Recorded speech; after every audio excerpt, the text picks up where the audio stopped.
Yeah, thank you very much. My name's Tom Shelley. I'm recently appointed president of Space Adventures. Eric Anderson, who I'm sure many of you in the room are familiar with, is chairman of Space Adventures, and so he is still very much involved. I've taken over some of the more day-to-day running of the company. Unfortunately, I still see Eric on a day-to-day basis as well, so we haven't got rid of him completely. But thank you very much for having me here. Eric sends his apologies for not being able to make it today, but I'm on a fairly quick schedule here because on a personal note, I'm a very proud father of twin girls who are 4.5 months old. So thank you very much. It's been a very busy few months. My wife gave me the pass to come out here today, and I'm on the red eye back home again to look after the girls tomorrow as my wife goes out and celebrates some other stuff that's been going on. So I'm going to talk a little bit about Space Adventures and what we have going on. And no disrespect to the previous panel here who were talking about the war stories. I found some of the other conversation today, and this is real. I mean, we're involved in this as well. This is Space Adventures, and you know, we're very much involved in everything that's going on. But what's going on with NASA and the government and this indecision and this, it's kind of a bummer. It's a bit of a downer. I don't know about you guys, but some of these other sessions today, I was like, oh my God, you just want to go out and wring some necks on the hill and kind of knock some sense into people. It's a little depressing. Yeah, I will do what I can. But I want to talk to you about something that I think is a little more optimistic, a little more exciting, and it's you know, what Space Adventures has going on at the moment is pretty fun and exciting stuff. And it's in particular, I'm going to talk about our relationship, newly minted with Armadillo Aerospace. Who here attended ISDC? Okay, so there's a few of you who've heard some of this before because Eric and John Carmack made the announcement at ISDC earlier this year. So for others of you, this will be some maybe some new information, some new perspective, and hopefully kind of lift the mood a little bit. There is some definite light at the end of the tunnel, and we think it's very reachable. A couple other questions for you. Sorry if that was important. Couple other questions for you. Who in the room would like to go to space at some point in their life? Yeah, it's the crowd, right? I don't need to try to convert you and try to convince you. So, how many of you? Well, this is not a poll question. Just shout out a number. How much money do you think you need to have within your life, sort of investable liquid assets, however you want to describe it, before you'd want to buy one of our tickets? It's $100,000 for a suborbital space flight. So how much would you be comfortable with for you personally to have before you're prepared to spend about $100,000? Okay, about $1 million, about 100,000. Somebody's very keen to go, spend the whole darn lot. Do you take credit? We do, well, payment plan maybe, but not necessarily credit. Okay. So I'm going to come back to that a little bit later on, and there is a reason for that question, but I just want to take that quick poll. So, can we have the next slide? There will be contents. Okay. I try to keep these slides pretty brief. Anybody know what 8 means? Number of people who've flown as tourists in space. Very much. It's not close. It is the number of private citizens that Space Adventures, or private missions that Space Adventures has managed to arrange in the last 10 years. Esther was very closely involved in one of them. So yeah, 8 people that or 8 missions, 7 people that we have arranged since 2001. So we think as a company, we've got a reasonable track record in this space industry, and we have a pretty good feel on the marketplace. The next slide, can I control with these ones? Okay. 6,000, any idea what 6,000 means? No, this is a slightly different part of our business. This is 0G. So the number of people who've flown on 0G since it started. So that's a reasonable number. It's pretty good, considering current ticket price is $5,000 a seat. Flying 6,000 people is not bad in the last few years. So we're pretty proud of that as well. And again, that just kind of reinforces my point that we have a bit of an understanding as to what this space industry and what the market, the actual purchasers are looking for. And if that works, here we go. Here are 3 things that we think are pretty key. And I'm going to talk specifically now about the suborbital experience. And tell me if I'm missing something, because this is a market study as much as anything else, since all of you want to go. So we think there are a few things. The countdown, that kind of walking out to the rocket that's sitting there on the launch pad. Esther's seen it because she's been to Baikonur, and it's all kind of a fun, thrilling, the adrenaline rush, even if you're not one of the people getting on the rockets, is pretty cool. But that whole thing, the sort of Alan Shepard type thing, walking out to your little capsule that's going to blast you up into space, that whole thing and the countdown that's associated, the very, it's kind of iconic. It's something that we think is kind of a key part of the space experience.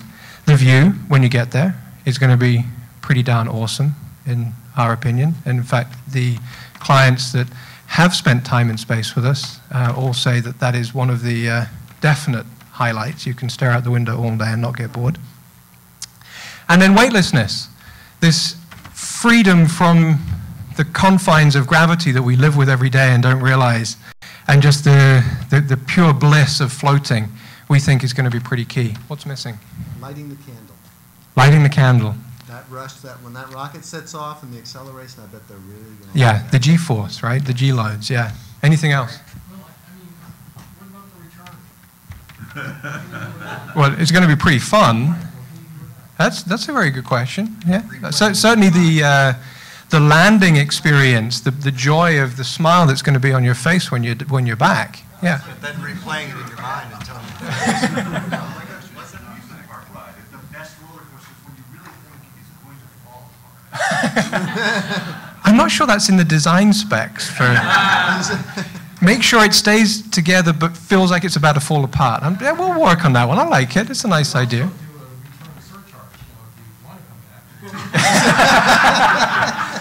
That's maybe the whole credit idea, right? Yeah. Pay half when we take you up and half when you come back down again. Training.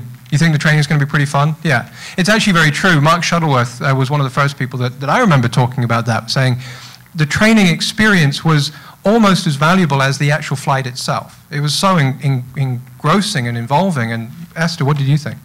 I paid for that. I didn't Exactly. get to pay for the flight. Yeah. So there's definitely a lot to be said for the training. Okay. So I'm going to talk a little bit about Armadillo specifically now. And can you...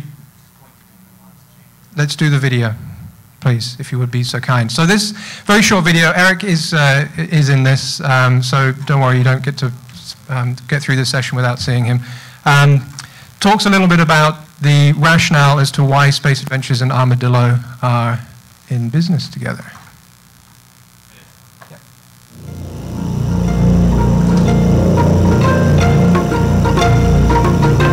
After the first astronauts saw the Earth from space, they came back with stories of its beauty and fragility. At Space Adventures, we turned these stories into first-hand experiences for commercial space pioneers. Since 2001, we have organized 8 space flights for private astronauts. Now we are giving more people the opportunity to achieve their dreams of going to space than ever before by participating in a suborbital spaceflight. Space Adventures has proudly chosen Armadillo Aerospace to be a provider of suborbital space flights.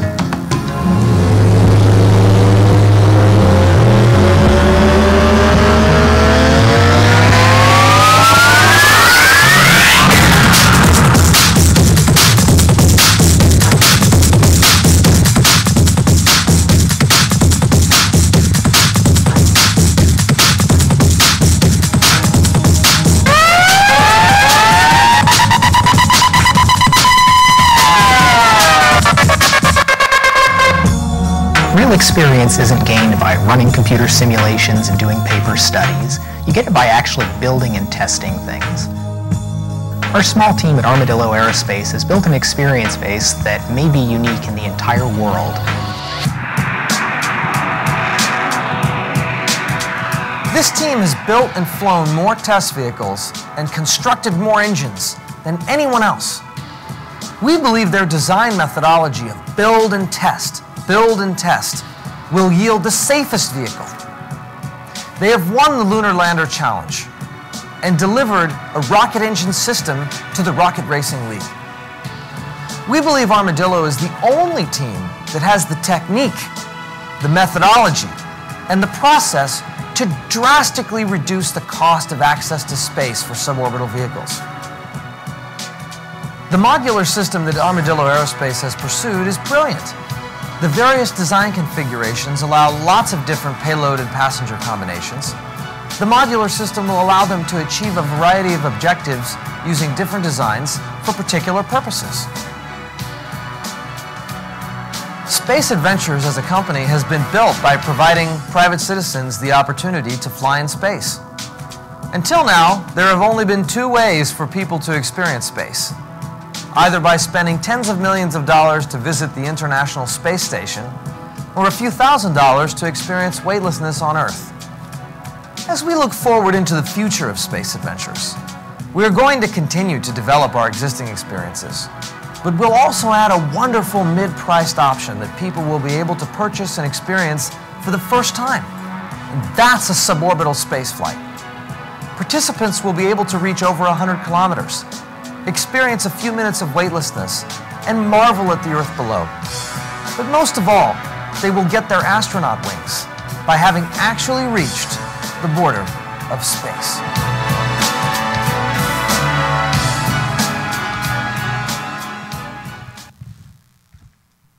So that gives you a little overview, I think, of what Armadillo is all about and what Space Adventures is all about. And I'm just going to emphasize a couple points that Eric made in the video there. So if you can go to the next slide, please. Okay, a couple numbers. 200. The number of flights that Armadillo has made in the last decade. So they have 200 vehicles that have lifted off the ground and actually gone anywhere up to 4,000 or 5,000 feet is where they've reached at the moment. So that's a pretty good experience base in anyone's book. And it kind of also, 40 actually is the other number. Let me just touch on that. That's the number of flights that people have been on the Rocket Racing League vehicles. So, okay, it's the pilots, but the Rocket Racing League vehicles are powered by Armadillo-developed rocket engines. So these guys have a lot of experience in building, designing, and delivering a rocket engine system, and now they're actually flying people on them. Okay, it's not going to space, but it's still a rocket engine. It's still the same foundation that we'll be using for the suborbital vehicles. And brilliant. The next slide. That's our view. John Carmack, his approach to design, to the design philosophy that he has brought to Armadillo. Some say it's taken from the software industry. You write some code, you test it. If it doesn't work, you go back and you rewrite it. If it does work, you move on to the next stage. He's taken the same philosophy to vehicle design, rocket engine design. People love working with him, and they love being involved in the Armadillo project because it is very much a they build things that have fire and smoke, to use a Tom Pickens quote here, that they're actually just going out there and building stuff and testing it and flying it and seeing if it works. There will be bumps along the way. They will have problems. It's inevitable, but they will also have huge successes. And we feel as though they've reached a point now where we as a company are comfortable getting involved with them. We've given them a check. And they're going to go away and start developing this suborbital vehicle. They're focusing a lot more resources in that area at the moment. And we believe that they really do have a mechanism for radically reducing the price of space flights. Next slide. There you go. That it really is a true opportunity. Okay, we're starting out marketing the flights around $100,000. But there is opportunity there once we have the economies of scale of actually running these flights on a frequent basis. That the fundamental technology is scalable to a point where we can bring that price down fairly quickly afterwards. We just need to reach that point first. And so, unfortunately, I'm not going to tell you that the prices are coming down yet, but they will. Don't worry. That's the number of flights that Armadillo reckon they're going to do in the next 12 months. Pretty good. That's more than one a month. See, I'm a marketing guy, and even I can do math. since we made the announcement in May, I think they've done 3 or 4 different test flights, testing different deployment systems for the parachute or the drogue chute, seeing if that's going to be a useful mechanism for them. Next one. And the focus, this is what I touched on. They're employing more people. They're finishing up some other projects that they have going on, and they really are going to be spending a lot of time over the course of the next 12, 24 months in developing this suborbital vehicle. And there's going to be some really exciting stuff over the course of the next few months. It's pretty exciting. So, back to Space Adventures and our business and what we're really very interested in. We have built our business over the last 10 years, a little bit by accident if you know the history of Space Adventures, but we have become known as the company that sends very, very rich people to space. And that's okay. It's a fun business, believe me. I've been associated with Space Adventures now for 4 years, and it's been, well, it was a whole lot more exciting than marketing quality management systems, which is what I used to do. Now I get to go to Monaco and, you know, hang out in billionaires' yachts and all that kind of fun stuff. So it's pretty good. That's not all that I do, but that is part of what I do. And so, but you know, Space Adventures was founded over 10 years ago with the view of being able to develop and deliver suborbital spaceflight. And to use a Richard Garriott expression, to democratize space, to make it available for everybody in the room here who, no disrespect, probably can't afford it right now. You know, our aim is to get it to the point where you can afford it. And we feel, again, Armadillo is a great way of being able to do that. It's certainly a step in the right direction. And there are other things that we're going to be doing over the course of the next year or two to help do that. Even though the ticket price is going to stay the same, there are other ways that we feel we're going to be able to get regular folk onto our vehicles through partnerships with corporations for sponsorships, for sweepstakes, for lotteries, for raffles, whatever it is, however you want to describe it. But if you wish to participate, and okay, it's going to be a game of chance or some other kind of mechanism, but you could actually have the opportunity of taking one of these flights. And that's something that we're very keen on and trying to do more of over the next few years. Next slide, please.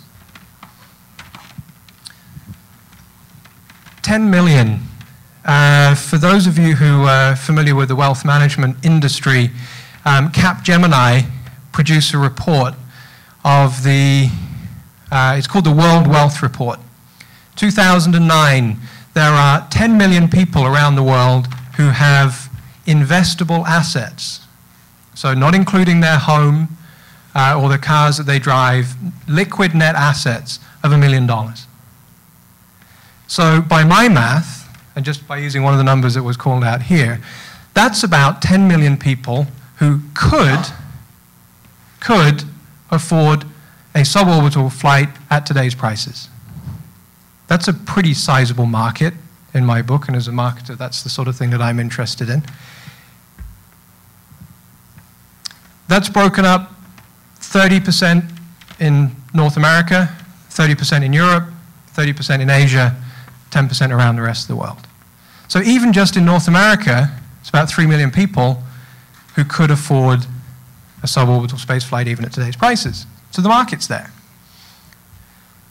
Another interesting study, there is a guy very connected with the wealth management industry called Russ Allen Prince. He did a study, he's done a bunch of studies, but one in particular was interesting.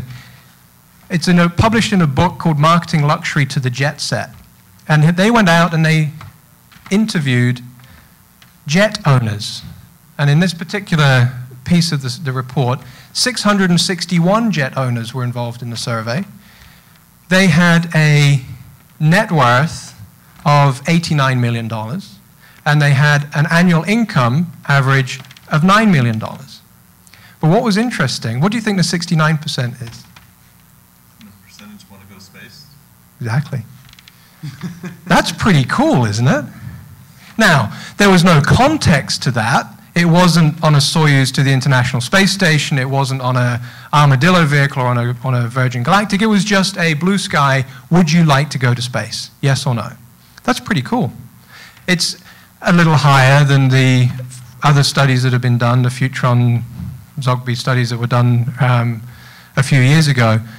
But even if it is ridiculously wrong, and it's, 20% is the right answer, that's still a pretty good number. How many suborbital reservation holders are there in the world today? 400 or 500? Yeah, it's about 400 or 500 if you add the various different players together. And let you into a little secret. Some of the people who have reservations with Virgin also have a reservation with us and have a reservation with Xcore and reservation with other people. There are people who are mad keen to get to go to space and they have multiple reservations. So of that 400 or 500, there's some repeat numbers in there, okay? So the point that I'm trying to make is there is a market. We have barely scratched the surface. The challenge that Space Adventures has as a service company within the space industry, we don't build stuff, is raising the awareness and the desire within the population of the world who can afford this space flights to actually put down their reservation now. That's the single biggest challenge that we have. And it's the single biggest challenge that I think the industry faces, certainly as it relates to people who are trying to build suborbital vehicles that will send people. Because the more reservations you can get now, the more money that you have that you can go out to leverage to get investment funding and whatever else it is that you need. Most of the deposits, by the way, are refundable, so you can't necessarily directly apply them and use them, but you can demonstrate to other people that there is that market there. You don't have to rely on studies like this. The next slide. That was the 600 number. So the three real key things that, that we need, in my opinion, we need experience. And Space Adventures has experience. We have sent all these people up into space. Okay, it's a slightly different experience. It's, it's 8 wealthy individuals, but they've spent over $200 million with us flying into space, and that's a pretty good track record. Armadillo has flown over 200 vehicles, or 200 flights. That's pretty good experience. That's a pretty good combination. But what we're missing is the actual flight, the actual moment where a real person, a real paying passenger gets on the vehicle and we take them up into suborbital space. At that point, the market is for sure going to explode. That we're going to be inundated with people wanting to do this. But what do we do between now and then? Because how long is that going to be? That depends on who you listen to. It's been 2 years since I started with Space Adventures, and that was 4 years ago. And it's still 2 years away. So, we're going to get there. We're going to get there. We just got to try to figure out how to fill that gap. And credibility is one of the other things, the challenges that we have. And it's just because we haven't flown. If you haven't flown somebody, you can go to somebody and say, do you want to go to space? Yes. Will you go to space with me? Yes. Will you sign a check to me for $100,000 and sign this contract? No. Why? Because you haven't flown yet. You're telling me that you will fly, but until you fly, I'm keeping the money because I can invest it in, I can come to you and buy 2 flights in 2 years if I'm good with my investment. So, that's one of the challenges that we have, and it's creating that immediacy. What is it now that we can do to make sure that somebody wants to make a reservation now? That's the challenge that I face. But let me leave you with one last thought. How many of you have spoken with some of your friends who are non-space people and have asked the question, try this next time you're at dinner with them. What is a suborbital space flight? Have any of you asked that question? They don't know. Have no clue. Excuse me. That was me self-editing myself. Thank you. That's pretty good for a Friday afternoon. They have no clue. And they certainly don't know the difference between a suborbital space flight and an orbital space flight. I try to explain this to people on a regular basis. And you say, well, suborbital, what's a suborbital space flight? Well, you go to, you don't go fast enough to reach Earth orbit, so it's not an orbital space flight. What's an orbital space flight? Oh, that's one where you go around the world. Oh, so I can go around the world. Yeah, absolutely. On a suborbital space flight. No. That's the orbital space flight. It's you know, I came to this industry from quality management systems. I knew nothing about space. Nothing. That was 4 years ago. And I try to remember every day what it was like the first day at work at Space Adventures when they were trying to explain their product set to me. Because that's the reality of the marketplace that we are trying to stimulate. People don't understand what suborbital is. They don't understand what orbital is. Do you want to go to space? Yes, absolutely. The passion is there, but you've got to, in order for people to actually be prepared to take the risk to come on board with us, they've got to understand what it's all about. And we've got to find a better way of communicating that on a clear, consistent, reliable basis. Journalists, present company accepted, because most of the guys in the room are space industry journalists, are some of our worst enemies. They're great because they're raising awareness and they're talking about Virgin Galactic and Space Adventures and all the other different companies, and they do these great roundup pieces. Tell me if I'm wrong. They do these great roundup pieces of all this great stuff that's going on. There's this new space industry, and it's going to come along, and it's going to really excite, and it's going to take you into space. But they get it all wrong from a technical perspective. But the question is, do we care? Do we really care? Does it matter?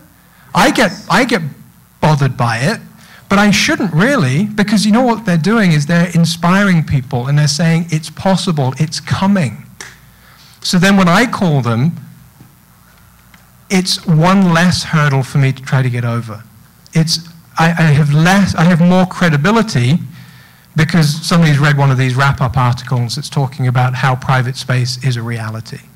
So what we have tried to do is not get too caught up with ourselves, suborbital, orbital, whichever. It's going to space, it's coming, it will be there. It's even worse than that. It's not just a space journalist. If anyone who remembers what Charles Krauthammer wrote after the Obama administration first announced their plan.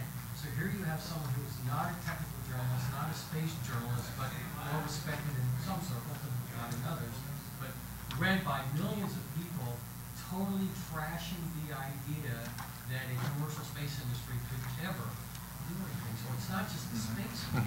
Yeah. Well, sorry, that's who I was talking about. I was referring to the other media. I was accepting our space journalist friends who get it right. Yeah. But anyway, so that's me. That's Space Adventures. That's what we have going on. Those are some of the challenges that we face. I think collectively as an industry, it's a very exciting time. It's frustrating to be part of it for so long without actually reaching that point of suborbital flight.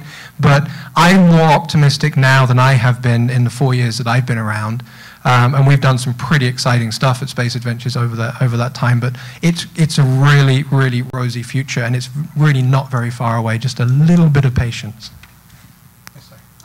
An explanation that seems to work great is I say to people, go straight up, you come straight down, just like Alan Shepard, the first American in space. Works like a charm. People get it. Yep, absolutely. Yeah, the sort of elevator concept. You get up, you come down. Yeah.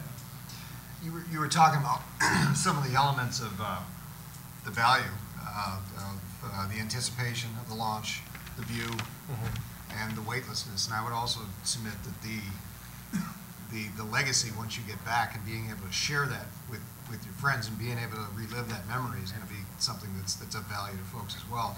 And I think that's probably what's going to make, as you pointed out, that's going to make the market explode, is when these folks who, as you said, they're placing their bets on all these different companies, because I think a lot of your client base likes to do that. They want to climb the highest mountain, fly the fastest jets. They want to do this, and I'm sure that they want to go back and brag to their friends. And then that's going to be an exponential thing to where their peers want to go and do the same thing, the word of mouth.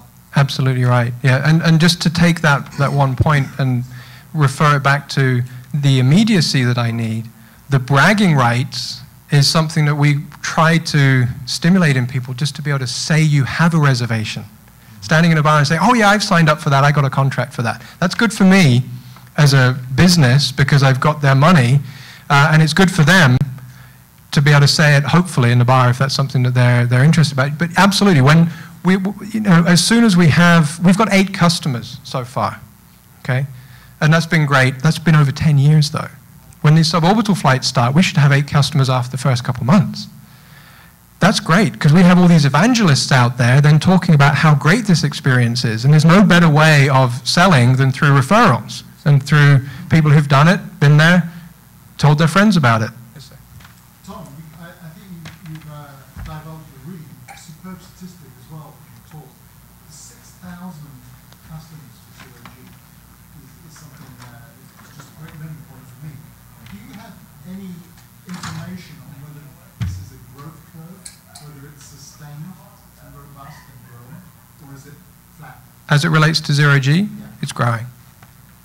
Do you have any kind of figure on like the year-on-year growth rate? Not that I can share with you, for a number of reasons. Yeah, number of reasons. But I don't have it with me. It is growing. It's not an easy market because selling a $5,000 product, which is a one-off, it's not a repeat.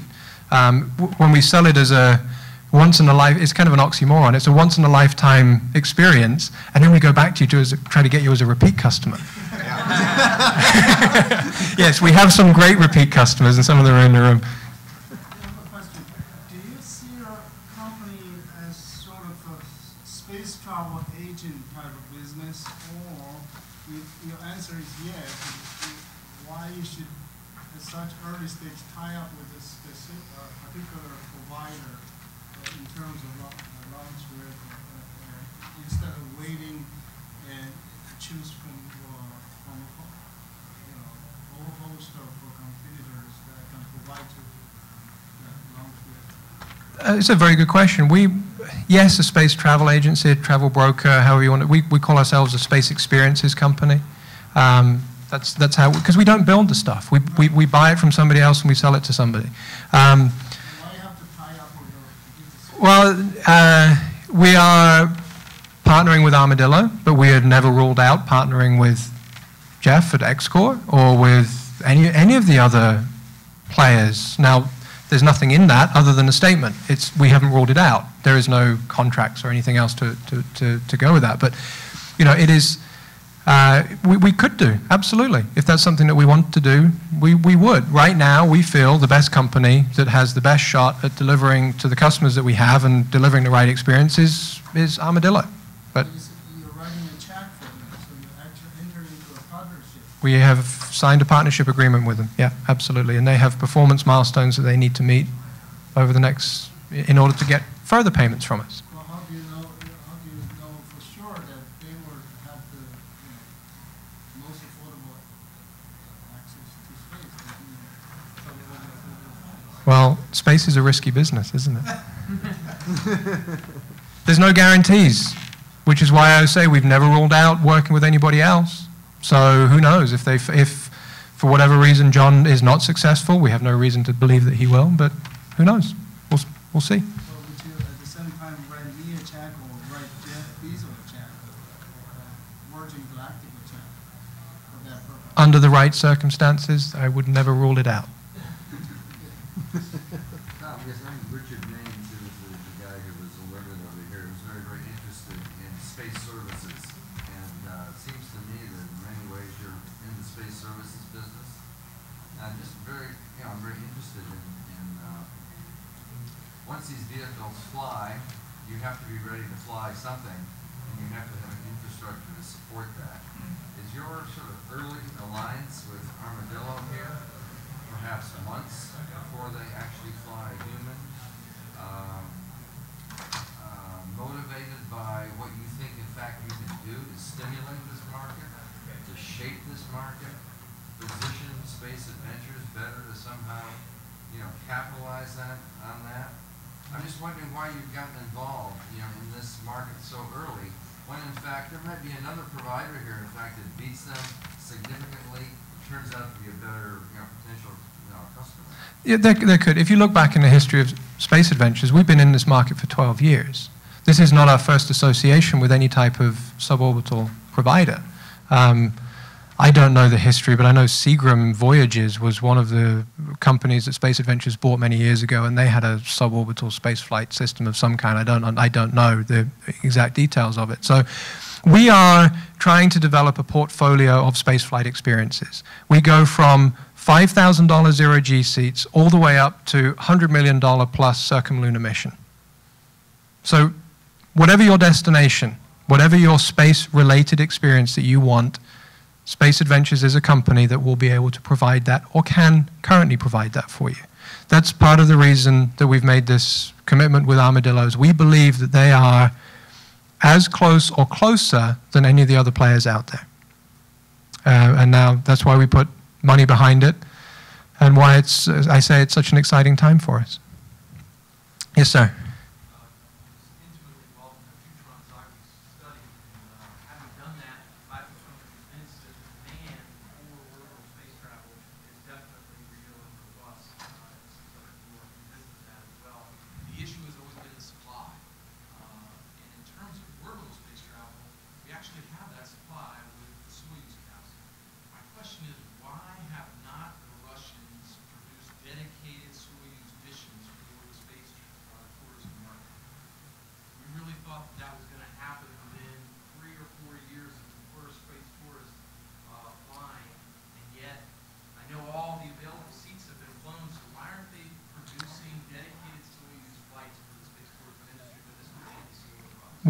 We could. Well, we have a contract with the Russians for a dedicated Soyuz mission. It's because it's very expensive. But if the demand is there and people are willing to pay the price, particularly now that it's escalated to $50 million. Yeah, that's why. Well, let me turn it around on you, and I don't want to speak out of turn here too much, but selling expensive space flights is not easy for a variety of reasons. And when your price goes from $20 million to $35 million to more over the course of a very short period of time, it's a challenge. It really is to find customers who are prepared to put up that money. Now, we have customers who have made commitments to us. We have customers that we're in negotiations with, and those missions will happen. As you know, we did last year in a very short period of time. We turned around and Guy La Liberté flew. The customers are there, and there is going to be some fun announcements coming out of us in the next few months about future missions and future contracts that we have signed. So the Russians do have dedicated Soyuz. That's a definite resource for us. That is our, so there is the supply that is there. So if that kind of answers your question without divulging too much. I'm going to take one more question, or one more question, sorry. Yeah. I may be wrong on my dates, but I think it was in the early 70s that Pan Am announced an open reservation ticket system for their first trip. They never went to the moon. And they responded to everyone who sends a letter in for their reservation with a letter. Mm-hmm. And every now and then you come across some person older than me who can bring out their letter and say, Yeah. I'm going. I've heard about this. Yeah, I've never seen them. Guy, not a promotions guy. But when that time comes, they're pretty dead. But, but the child of that is you. And the children of someone who has that letter. Honor one of them. It's a very interesting idea. I like that. I like that. It's yeah, very good. Thank you all very much for your patience. I appreciate it. Thank you. Thank you very much. Thank you.